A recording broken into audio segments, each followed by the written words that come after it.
Howdy y'all and welcome back. Got the smoke wagon out to the range and I got to meet up with my homie Joshua Bacon. A little bit of meat space time.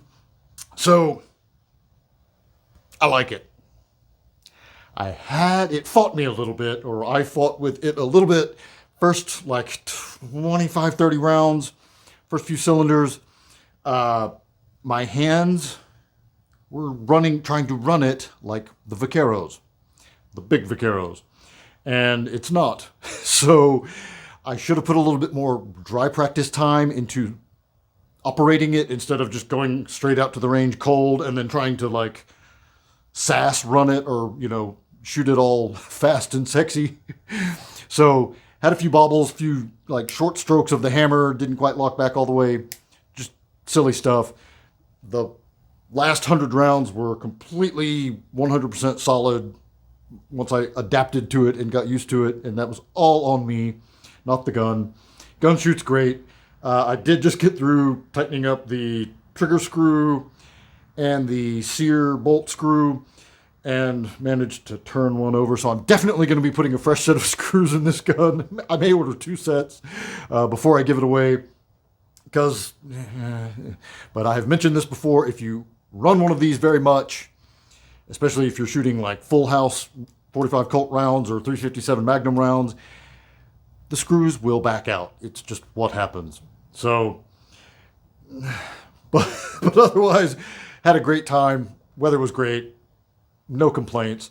And once my hands and everything adapted to it, we were fine. But this is a phenomenon I have spoken on in the past, and I think it's very, very important to kind of re-emphasize that practice with the gun you are going to carry, or the one that you are going to leave at the bedside, the one you're going to like bet your life on. That is the platform you need to practice the mostest with. And collecting guns and having lots of different gun platforms is great and wonderful and fun and all, but it can mess you up when you need to count on it. And it's because of muscle memory.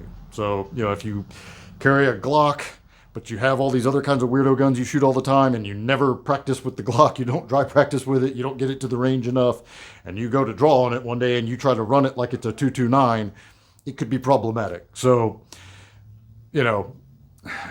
I love lots of different guns, and it's what I do for a job, but I made sure and got 100 rounds through the 43X at the end of the session to kind of leave my brain in Glock 43X mode, if that makes sense. So I know that's not always possible, but it's a good practice to get into, is try to always get that carry piece, get a few rounds through it at the end of the day to kind of finish out the session. Anyway, that's your pro tip of the day. Yeah, I'll have more to come on this guy. Handful of more cowboy videos coming, and then we'll kind of get back to our regularly scheduled programming next month. Until next time, be easy, y'all.